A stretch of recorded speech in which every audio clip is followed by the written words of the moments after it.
Bueno, hoy día nos toca ver el capítulo de Pediatría 2. El capítulo de Pediatría 2 es un poco más corto de lo que hemos visto el día de ayer. El día de ayer una clase mucho más cargada, con muchos más temas. Hoy día nos toca complementar la parte respiratoria que hemos visto el día de ayer. Comenzamos con problemas a nivel de laringe. Las inflamaciones a nivel de laringe o los problemas a nivel de laringe pueden ser congénitos o adquiridos. La molestia principal de una afectación en laringe va a ser el estridor, que en alguna forma o en algunas preguntas en examen les van a poner simplemente inspiración ruidosa. Estamos hablando en otras palabras de estridor. El estridor que presenta el paciente puede ser congénito o adquirido. Su molestia principal, como repito, de los problemas de laringe es el estridor. Dicho de manera sencilla, inspiración ruidosa. Estos problemas pueden ser congénitos como laringomalacia o pueden ser adquiridos ya sean por traumatismo o sobre todo por infecciones o inflamaciones. Laringomalacia. La laringomalacia es la causa más frecuente de estridor congénito. La laringomalacia es una forma de decir, en otras palabras, en palabras sencillas, que la laringe es mucho más flácida, es mucho más débil, que los tejidos son mucho más inmaduros y que cada vez que este paciente cambia de posición, esos tejidos tienen tendencia al colapso. Eso significa laringomalacia. Laringomalacia, condición de flacidez de la vía aérea, en este caso de laringe. El estridor inspiratorio es el signo característico y este estridor tiende a aumentar cuando el paciente cambia de posición, sobre todo cuando cambia de cúbito supino a decúbito prono. Puede empeorar con la alimentación, con el llanto y cualquier cuadro catarral, por más que sea un resfrío común, puede agravar una condición de laringomalacia que el paciente tiene de fondo. Dato importante para poder plantear la laringomalacia como diagnóstico: primero, que hay estridor; segundo, la edad. Generalmente el paciente tiene desde las primeras semanas de vida o alrededor del mes de vida. Y tercero, que no tiene ninguna clínica acompañante, o sea, no tiene fiebre, no tiene tos, no tiene rinorrea, no tiene alguna otra molestia respiratoria. Todo es estridor que se presenta alrededor de la etapa neonatal o en las primeras semanas de la lactancia. Tratamiento. La laringitis, como dijimos, es una condición de flacidez. ¿Cómo mejora la laringitis? Si es inmadurez, mejora con el tiempo, siendo su principal indicación conducta expectante. Mejora alrededor de los 12 a 18 meses de vida. Si una laringomalacia no tiende a mejorar alrededor de esta edad, plantear la opción de otros diagnósticos. Pasamos ahora a lo que vienen a ser inflamaciones e infecciones de la laringe. Estamos hablando de estridor adquirido. Y tenemos los problemas de laringitis. Los problemas de laringitis, les he puesto acá la imagen para que sea mucho más claro. Todo acá tenemos la laringe. Y las inflamaciones de la laringe, considerando como punto de corte la línea que está acá, considerando como punto de corte la glotis, vamos a tener inflamaciones supraglóticas o subglóticas. Las inflamaciones pueden ser supraglóticas o subglóticas. Tendremos la laringitis supraglótica, llamada también epiglotitis, o tendremos la laringitis subglótica, también llamada croup viral. Las laringitis más frecuentes son las subglóticas, conocidas también como están debajo de la cuerda vocales y afecta la laringe, también afecta la tráquea. Por eso el nombre de la laringitis subglótica también se llama laringotraqueitis. Laringitis subglótica o laringotraqueitis. La causa más frecuente de estas inflamaciones debajo de las cuerdas vocales, conocido como laringitis subglótica, se conoce con el nombre de infecciones virales. Y como ayer hemos dicho, la causa del verdadero croup es la difteria. Todo lo que no es difteria es conocido como pseudo o falso croup, motivo por el cual a este cuadro de laringitis subglótica su causa más frecuente es viral y por eso se le da el nombre también de croup viral. Hasta aquí vamos con la sinonimia: laringitis subglótica, laringotraqueitis, croup viral, pseudocroup o falso croup. Consecuencia del CRUP. El CRUP lo que hace es inflamar la laringe y disminuir el calibre de la laringe. Al disminuir el calibre de la laringe, el paciente quiere jalar aire, pero como está más estrecho, hay la inspiración ruidosa, conocido como estridor. Por eso esta laringitis subglótica también es conocido como laringitis obstructiva. Todo lo que es laringitis subglótica, esta es su sinonimia. La clínica de ese paciente es el conocido como CRUP viral. La laringitis supraglótica, conocida como epiglotitis, si tenemos en cuenta que la epiglotis está por encima de la glotis y se inflama la epiglotis, la consecuencia de la epiglotis es que al inflamarse tapa las cuerdas vocales, tapa la glotis, y el paciente va a tener insuficiencia respiratoria. De las dos, ¿quién es peor? Definitivamente la epiglotitis. La epiglotitis genera insuficiencia respiratoria, bloquea la glotis, generando necesidad de aire en el paciente. Esa es la característica principal de lo que viene a ser la epiglotitis. Vamos ahorita a hablar de cada una de ellas. Principalmente era la idea de la figura determinar la diferencia entre uno y otro. Todo es laringitis. Y esa laringitis puede ser supraglótica o subglótica. Laringitis subglótica, conocida como laringotraqueitis, conocida como laringitis obstructiva, conocida también como CRUP viral, pseudocrup o falso CRUP. Cuadro, etiología principalmente viral. ¿Quién es el agente que lo genera más frecuente? El virus parainfluenza, el virus parainfluenza 1 y el virus parainfluenza 3. Edad, este paciente puede dar, o este cuadro puede dar desde cualquier grupo etario, generalmente entre los 6 meses a 6 años, pero puede extenderse incluso hasta los 10 años, puede dar en cualquier grupo etario pediátrico. Se caracteriza principalmente, ¿por qué? Porque es un cuadro catarral los primeros días, o sea, este paciente tiene pródromo catarral, comienza con rinorrea, estornudos, congestión y una tos leve. Pasado 1 a 3 días, el paciente viene con un cuadro típicamente laringio. ¿Y cuál es el cuadro típicamente laringio? Son 4 molestias. La principal es estridor, y el estridor de tipo inspiratorio. La siguiente es disfonía. Lo característico es la tos metálica, tos seca o tos perruna. Los padres dicen, doctor, mi hijo viene y tose como perro o tose como foca. Esa es la denominada tos metálica o perruna.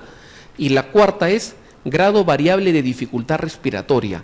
Ese es el síndrome laringio. El síndrome laringio tiene estridor, disfonía, tos seca, metálica o perruna y grado variable de dificultad respiratoria.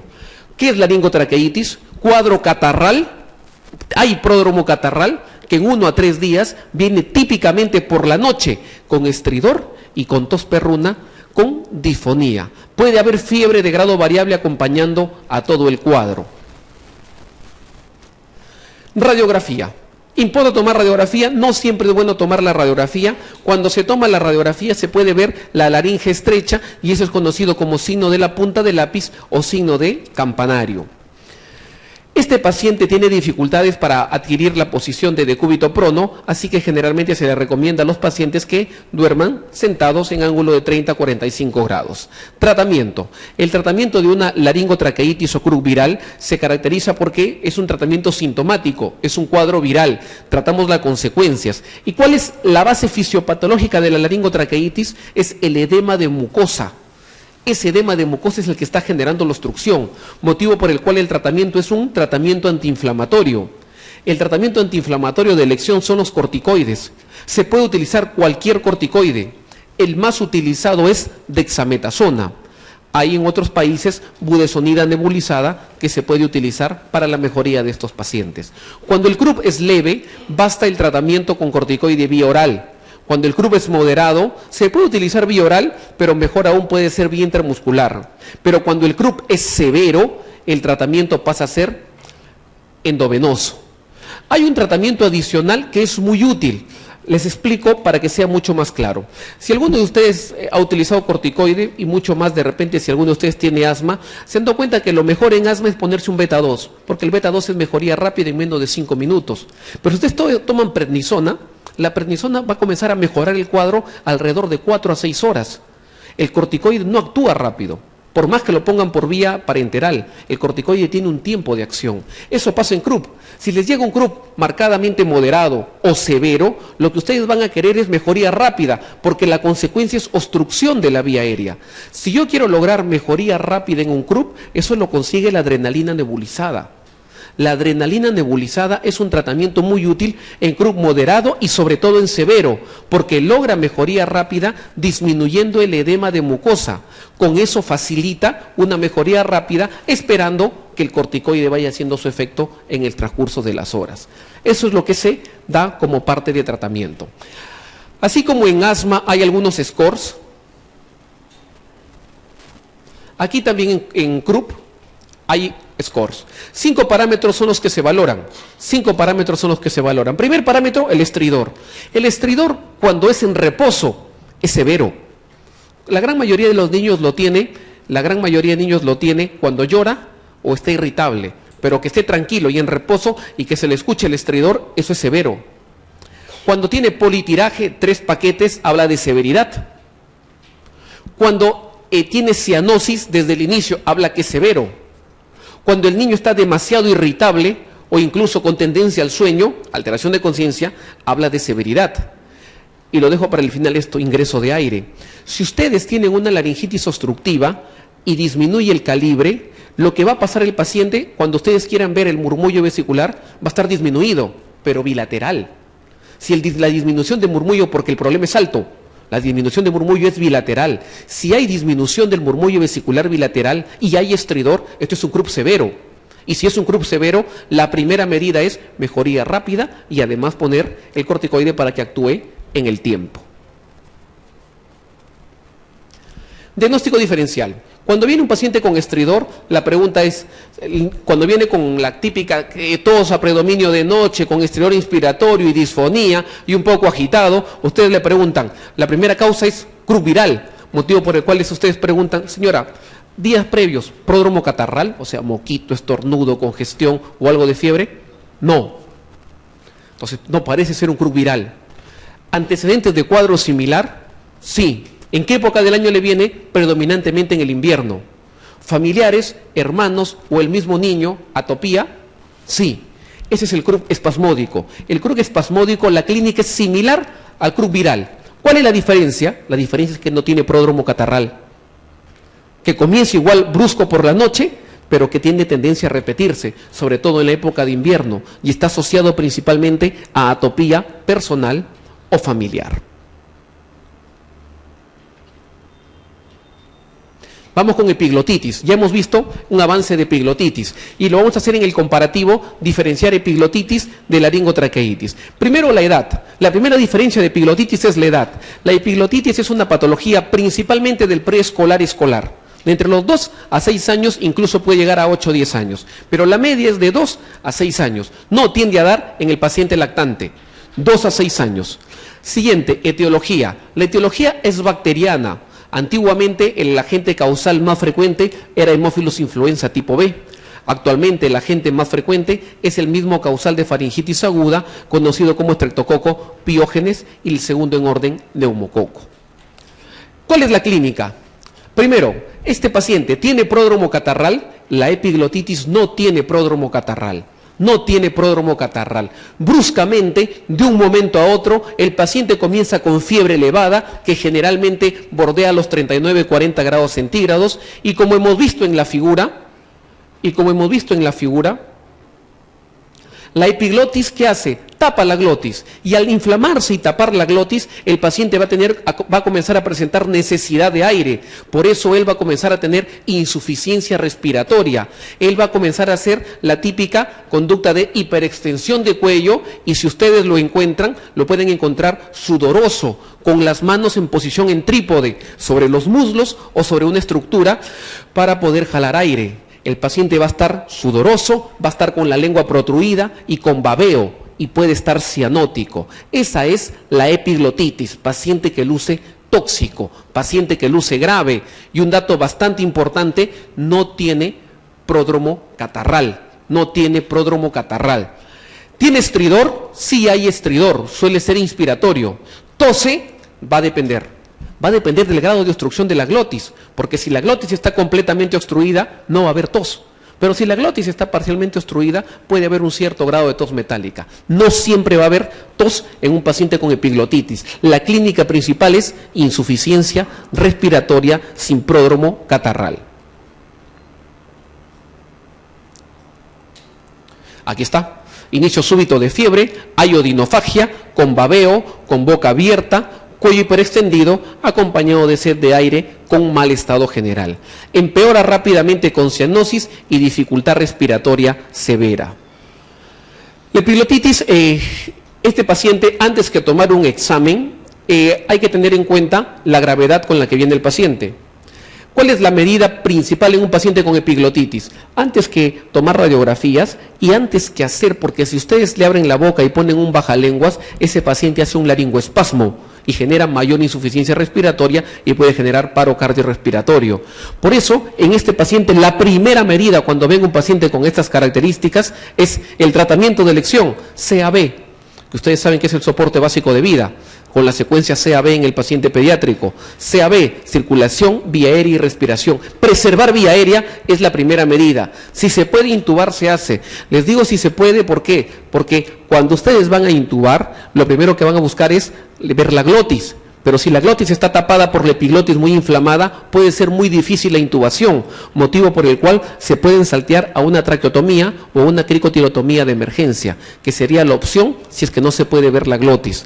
Esa es la primera medida, preservar vía aérea. Segunda medida es bacteriano, la etiología, así que va antibiótico, mínimo céfalo de tercera generación, y ahí está cefotaxima o ceftriaxona. Los corticoides, la utilidad en epiglotitis no es muy útil en las primeras etapas de enfermedad. Radiografía lateral de cuello se puede utilizar después para poder ver el denominado signo del pulgar, que se ve como un dedo pulgar en la radiografía lateral, la epiglotis inflamada.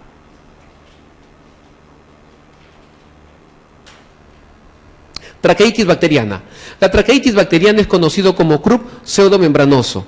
La traqueitis bacteriana, comparémoslo con la anterior, edad, a cualquier grupo etario. Siguiente, etiología, bacteriana también, pero acá la etiología más frecuente es Staphylococcus aureus. Staphylococcus aureus. Puede darlo también neumococo, Haemophilus influenza, Moraxella catarrhalis.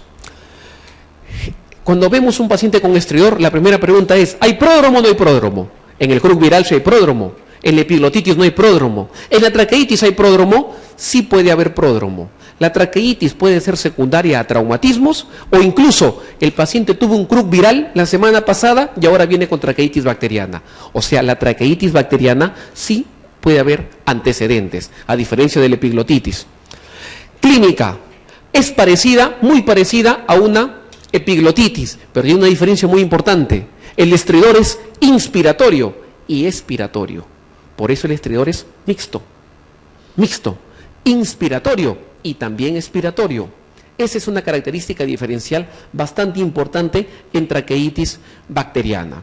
El grado de gravedad es igual que una epiglotitis, o sea, insuficiencia respiratoria. Es un cuadro severo cuya primera medida es preservar vía aérea.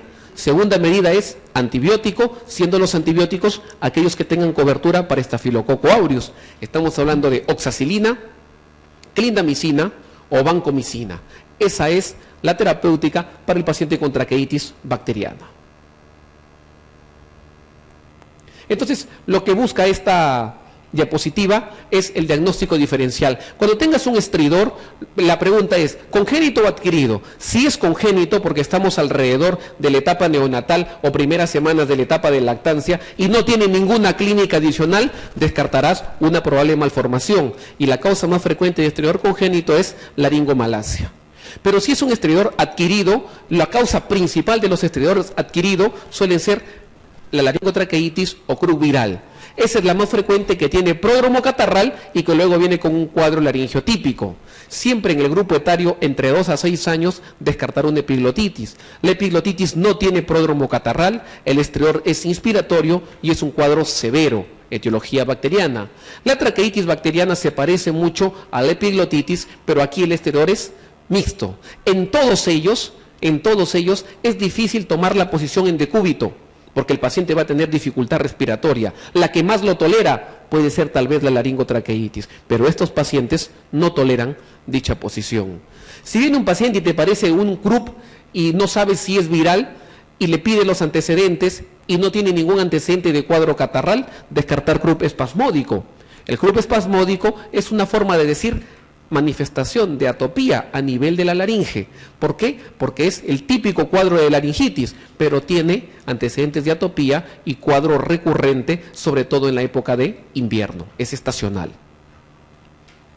Preguntas, dice, en un niño de 1 mes que presenta estridor recurrente, que aumenta en decúbito supino, 1 mes, edad, y ya tiene estridor, y ese estridor aumenta con el cambio de posición, alrededor del mes, descartar posibilidad que sea congénito, y si es congénito, la primera posibilidad es descartar una laringomalacia. Lactante de 4 meses de edad, con rinorrea acuosa, tos leve y febrícula. Al tercer día, la fiebre está en 40, hay tos perruna, hay ronquera y hay estridor inspiratorio.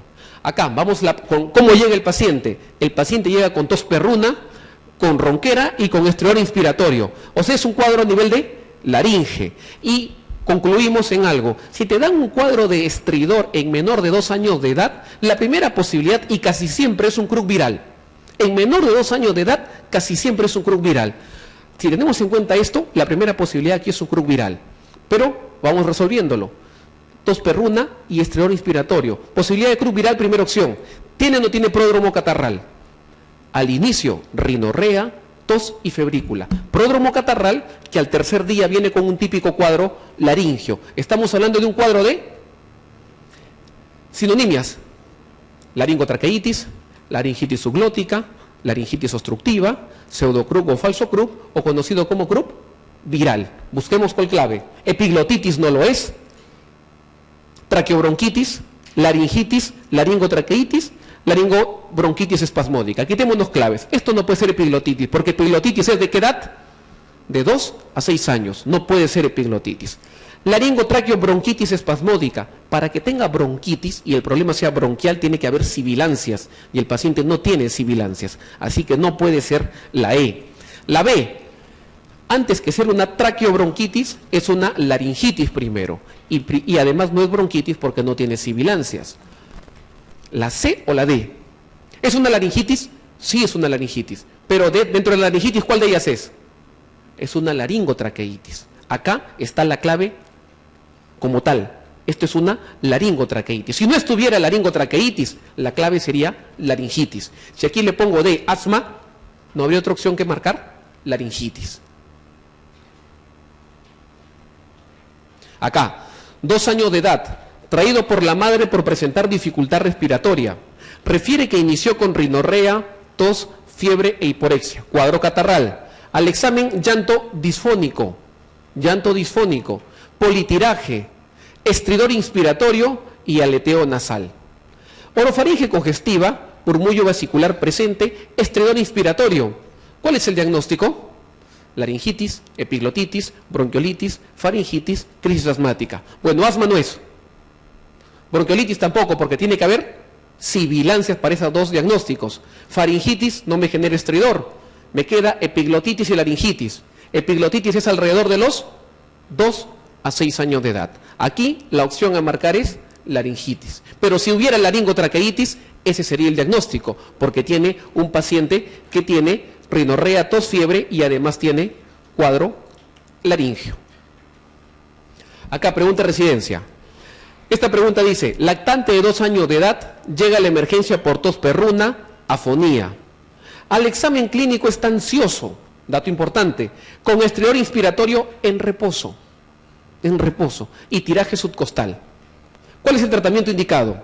La pregunta es severo o no es severo? ¿Cuáles son los criterios de severidad que dijimos? 1, estridor. ¿En cuánto?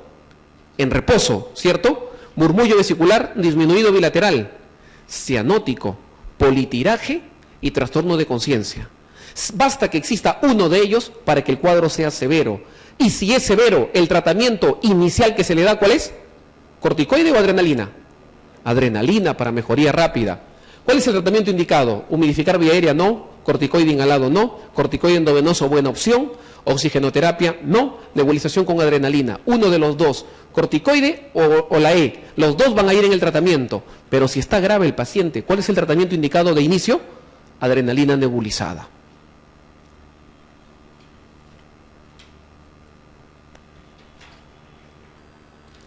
Preescolar de 4 años de edad, que un día antes tiene fiebre alta, tiene dolor faríngeo, tiene disnea, tiene afonía, tiene babeo, tiene disfagia, tiene estridor respiratorio y tos metálica.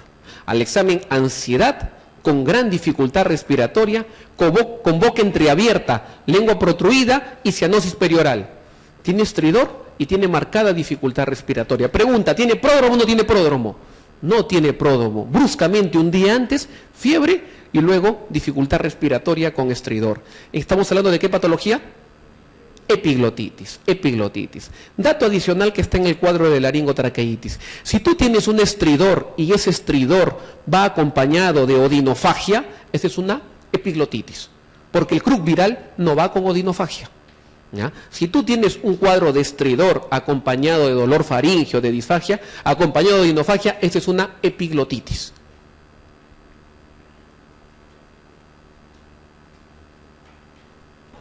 Asma.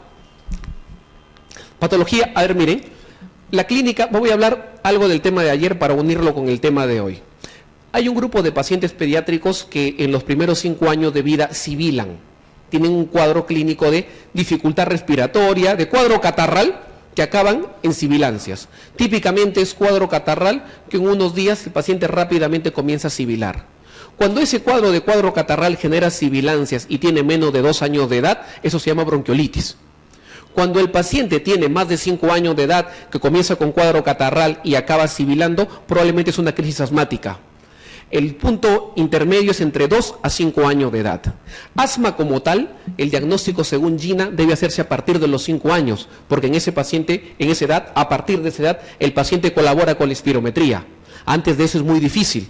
Entre 2 a 5 años hay factores que me hacen pensar en un asma. Ejemplo, paciente que tiene atopía, personal o familiar, aquel que sibila, le das beta 2 y responde espectacularmente. O aquel que de repente se va a correr en el parque y comienza a sibilar después de correr, tos por ejercicio. O que por las noches antes de acostarse no para de toser, tos nocturna. Eso suma para asma entre los 2 a 5 años. Pero hay un grupo de pacientes que los tratamos muchas veces como asma, pero no son.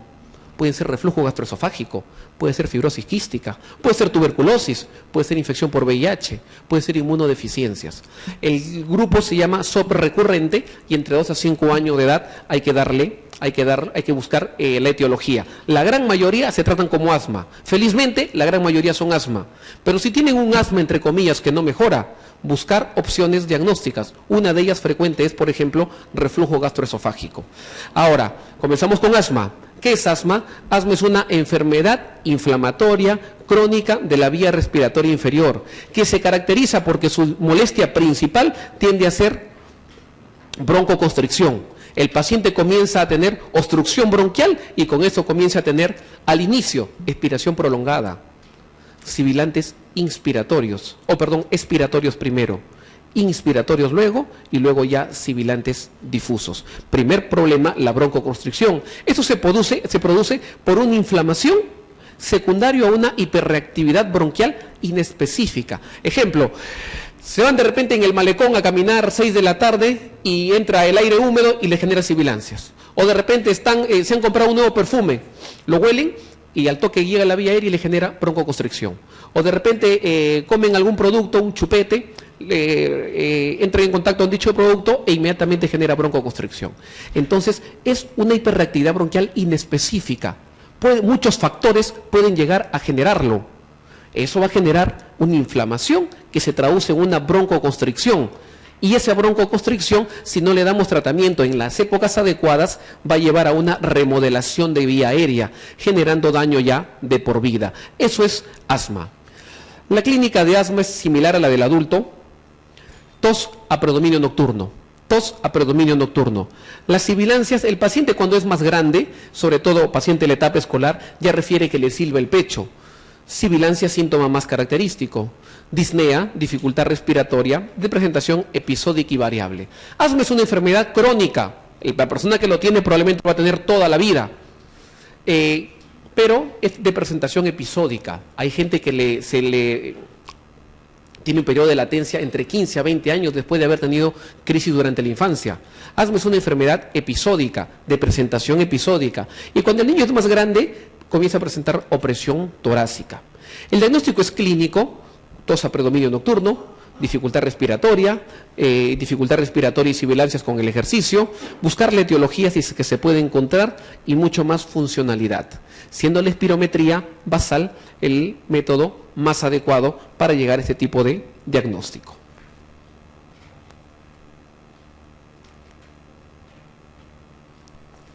¿Cuándo sospechar un asma en un paciente que tiene menos de 5 años? Porque hemos dicho que la espirometría recién se puede colaborar a partir de los 5 años. ¿Cuándo sospechar en menos de 5 años? Cuando tenga más de 3 años y tenga una obstrucción bronquial recurrente. Esta obstrucción bronquial recurrente es inducida muchas veces por el ejercicio, teniendo tos por el ejercicio o cuadro de tos nocturna, habiendo evidencia de atopía personal o familiar, como rinitis, sinusitis, dermatitis atópica, rinitis alérgica.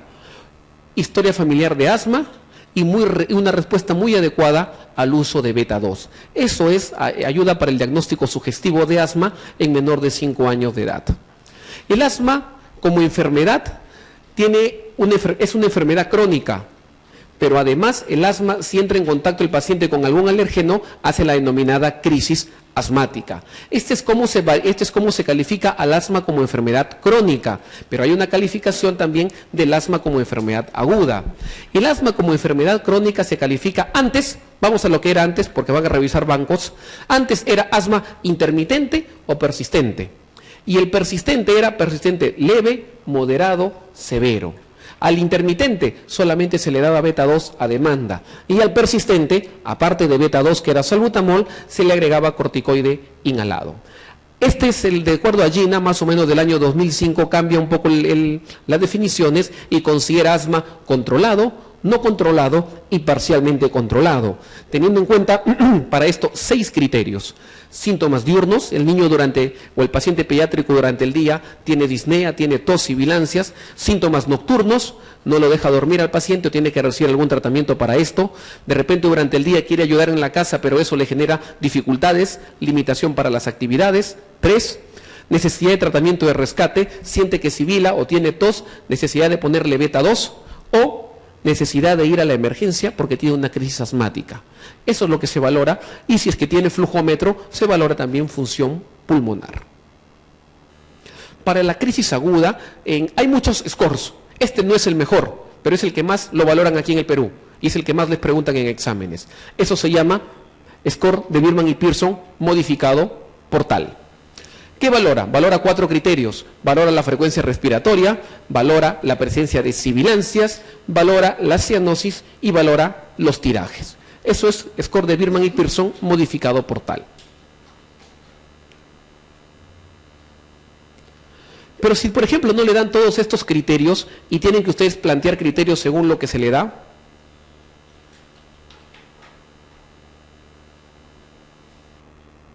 podemos utilizar solamente la presencia de estas clínicas. De ejemplo, le dice, paciente asmático que tiene disnea en reposo y que está cianótico. ¿Qué grado de crisis tiene el paciente?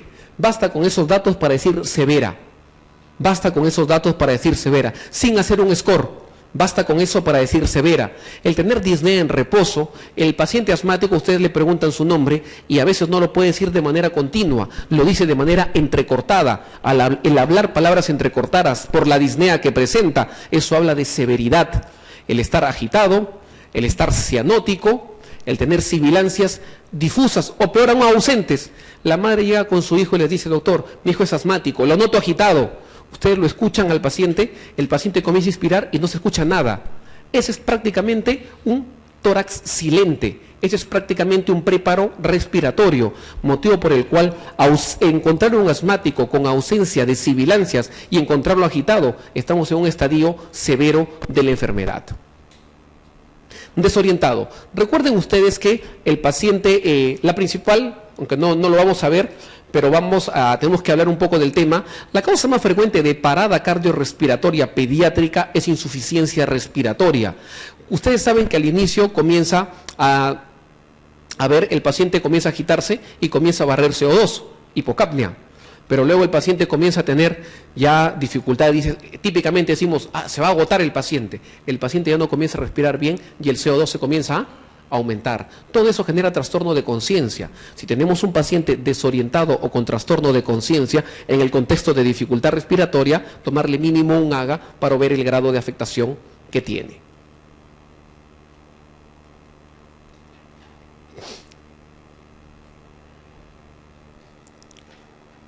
Esta es la radiografía típica de un paciente con obstrucción bronquial, tanto en bronquiolitis como en asma. La típica obstrucción bronquial se caracteriza por hiperaireación. ¿Ven los campos negros?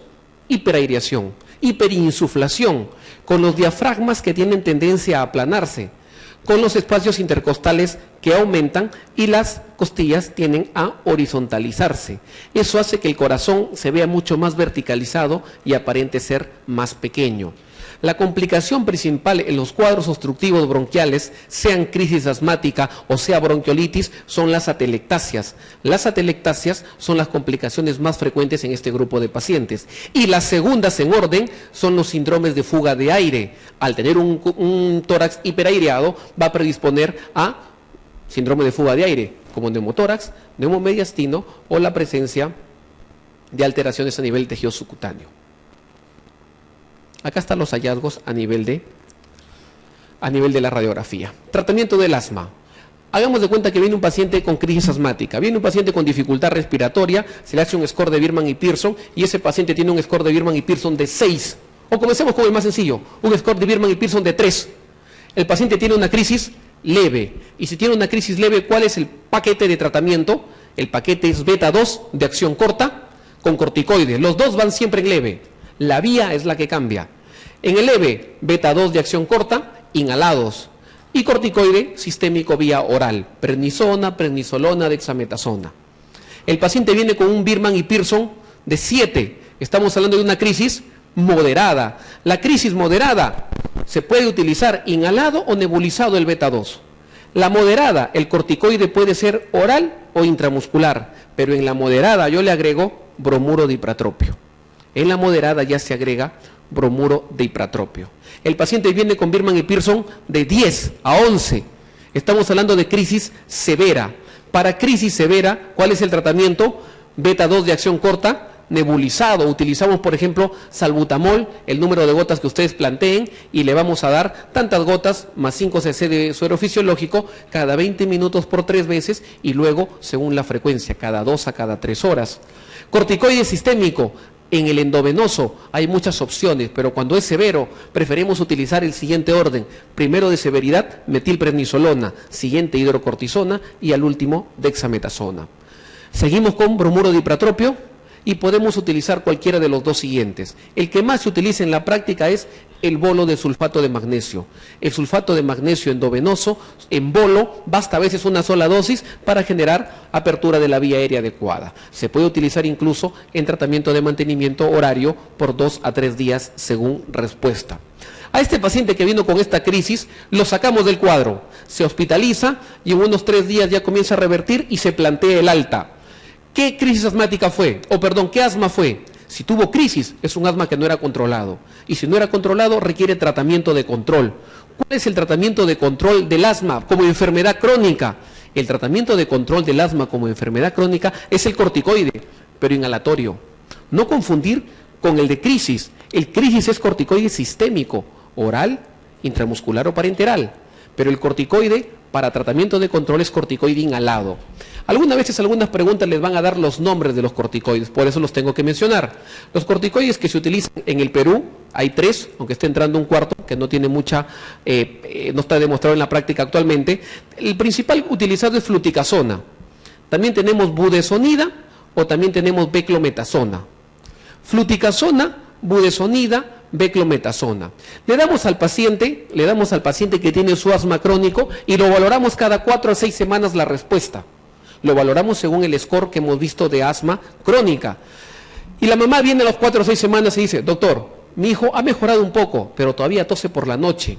En la mañana todavía tiene síntomas durante la mañana y un poco le limita a hacer sus actividades. Significa que no está siendo suficiente. ¿A qué dosis lo han utilizado? A dosis baja al inicio. La segunda escalera es duplicar dosis. O sea, corticoide inhalado, pero a dosis altas. Valoramos cada 4 a 6 semanas. Viene la señora, más mejoría, pero todavía hay molestias. ¿Qué se le agrega? Al corticoide inhalado, para ya no subir más dosis, ¿qué se le hace? Se le suma un beta-2 de acción prolongada. Y esos beta-2 de acción prolongada son 2, salmeterol o formoterol. De tal manera que resulta la combinación de medicamentos así: fluticasona más salmeterol. Ese es, por ejemplo, un fármaco conocido como Ceretide, que es la combinación de fluticasona más salmeterol. Y de repente, con esto valoran cada 4 o 6 semanas. Y la madre dice, más mejoría, pero todavía tiene cierto asma por ejercicio. Ahí le pueden agregar Montelukast. Entonces, esto es escalera. Vamos escalonando medicamentos y vamos valorando la respuesta en el paciente. Y cuando ya tienen control de la enfermedad, lo mantienen por un cierto tiempo y los comienzan a desescalonar para quedarnos con la mínima cantidad de medicamentos posibles. Eso es el tratamiento del asma crónico. Teofilina está planteado como medicamento no de primera línea, sino más o menos quinto lugar. Corticoides orales, o sea, sistémicos, si el control del asma es bastante difícil, o un tratamiento experimental que se llama antiinmunoglobulina E, que no disponemos acá en el país. Aspiración de cuerpo extraño. ¿Cuándo sospechar de aspiración de cuerpo extraño? La edad es entre 1 a 3 años de edad. La aspiración de cuerpo extraño se caracteriza porque tiene 3 etapas y casi siempre lo vemos al paciente en el periodo inmediato o en el segundo periodo. El periodo inmediato, el paciente generalmente entre 1 a 3 años, porque a esa edad el niño ya comienza a hacer pinza y se mete las manos, se mete los objetos a la boca. El paciente se ingiere un objeto, se lo mete a la boca, ¿y qué bronquio es el más afectado por cuestión anatómica? El bronquio principal derecho.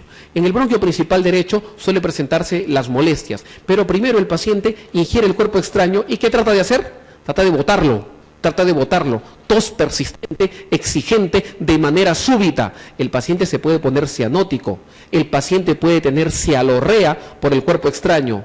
Si el cuerpo extraño va avanzando y compromete la vía respiratoria y ya llega a comprometer el bronquio, al llegar al bronquio vamos a tener una obstrucción parcial o total. Si la obstrucción es parcial, vamos a tener sibilancias unilaterales, porque solamente un bronquio es el que está afectado, sibilancias unilaterales con dificultad respiratoria, y además si el bronquio está completamente sellado y bloqueado, vamos a tener hipoventilación o disminución de murmullo vesicular del lado afectado. Eso es aspiración de cuerpo extraño, periodo inmediato. Si los cuerpos extraños pasan a ser algunos vegetales, por ejemplo lentejas, por ejemplo arvejas, el cuerpo extraño puede avanzar, puede fastidiar al inicio y puede ir avanzando en la vía respiratoria. Hay un periodo que no genera clínica, pero los vegetales tienen la característica de crecer con las secreciones, con el líquido. Es así que cuando son vegetales, este vegetal se localiza en una zona del árbol bronquial, llega ahí, se estaciona y con las secreciones comienza a crecer y comienza a bloquear. Y generalmente genera sibilancias recurrentes. Lo que yo les decía hace un rato, hay un grupo de niños que sibilan, se tratan como asma, pero no todos son asma.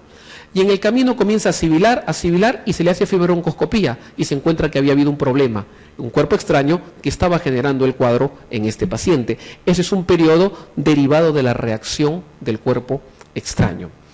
Localización más frecuente, localización bronquial, como ya hemos dicho, la clínica principal es tos, dificultad respiratoria, hipoventilación si está completamente bloqueado, sibilancias unilaterales, cianosis, si es que no hay mejoría puede haber infecciones respiratorias agregadas. Aquí también dice estridor, pero recuerden como dice arriba, la localización menos frecuente es laringia. Puede haber estridor cuando el cuerpo extraño se localiza en la laringe, pero es la clínica de menor frecuencia. Diagnóstico y tratamiento. Las dos son fibrobroncoscopía, la flexible para diagnóstica y la rígida para tratamiento. Técnica, diagnóstica y tratamiento. Vamos con las preguntas. Escolar de 7 años de edad con antecedente de sibilancias acude a la emergencia por presentar desde hace 2 días rinorrea, tos y dificultad respiratoria. La narramos y luego la analizamos. Al examen físico la respiratoria está en 40, la cardíaca en 87 y saturando en 94%. Tiene aleteo nasal, tórax y pulmones se encuentra tirajes, sibilancias en ambos tiempos y no mejora con tratamiento de rescate. Complicación más frecuente.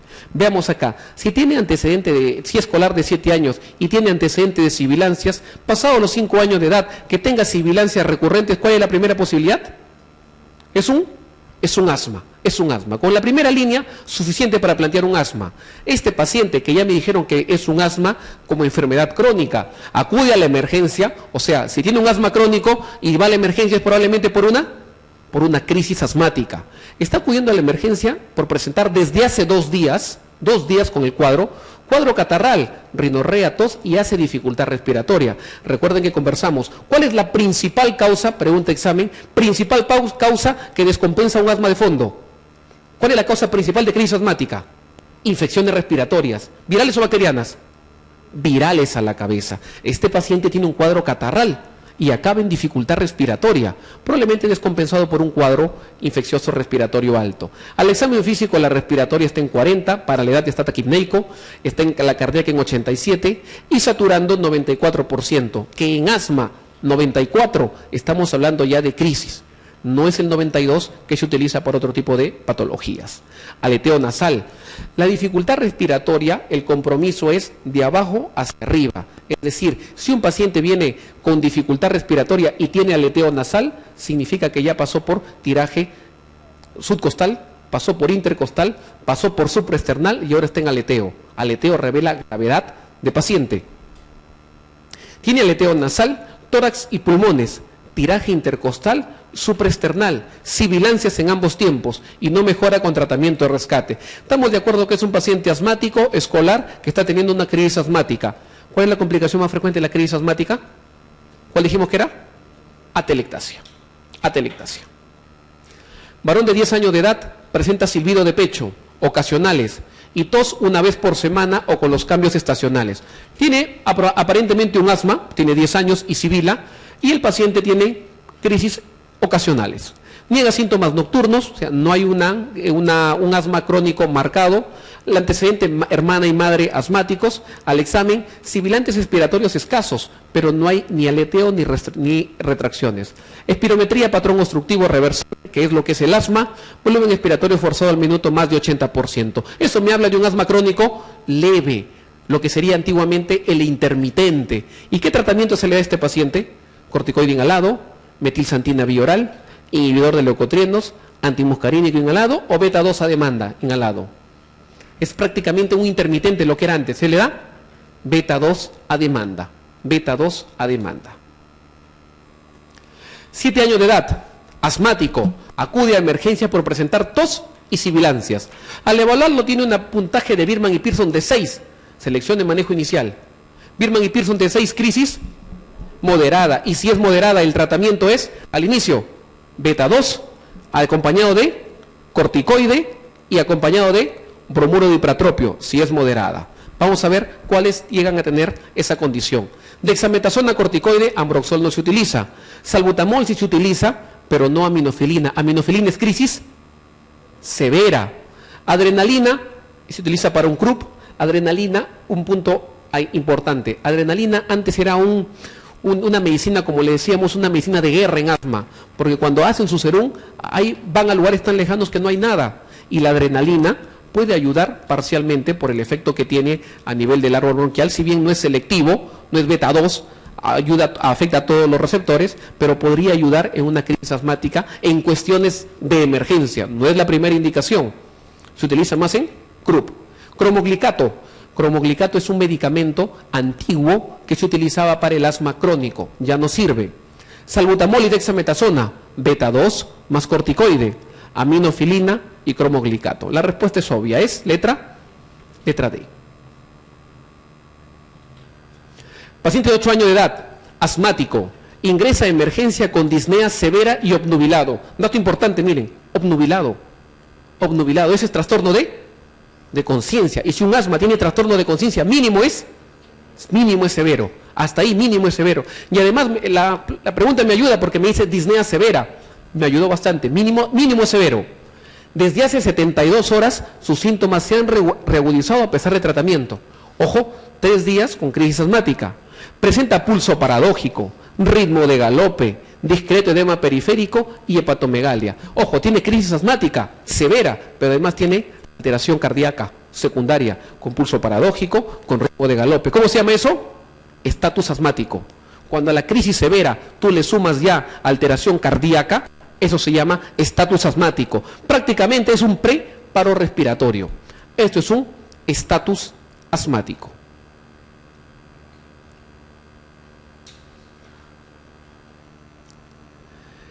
Preescolar de 3 años de edad. Llega a la emergencia por presentar bruscamente lo leemos y luego lo analizamos, violentos paroxismos de tos y marcada dificultad respiratoria. Al examen de la respiratoria en 40, la cardíaca en 120. Tiene politiraje, tiene aleteo nasal, satura 90%, murmullo vesicular disminuido en emitor derecho y sibilancias en la misma zona. Diagnóstico probable. En pediatría siempre la edad, 3 años. Llega por presentar, a diferencia de los otros que han visto que tos, rinorrea, estornudos, congestión y luego se agitan, acá de frente, bruscamente, paroxismo de tos, tos de inicio brusco, paroxística y dificultad respiratoria. Con el dato de inicio brusco ya tenemos una idea de qué puede ser. Avanzamos al examen, respiratorio en 40, cardíaca en 120, politiraje. Está con saturación baja, está murmullo vesicular disminuido en un solo lado, emitora derecho. Y además las sibilancias están en el lado derecho. Sibilancias unilaterales, disminución murmullo vesicular unilateral, inicio brusco en un paciente en una edad que puede presentarse este cuadro. ¿Cómo se llama? Aspiración de cuerpo extraño. Aspiración de cuerpo extraño.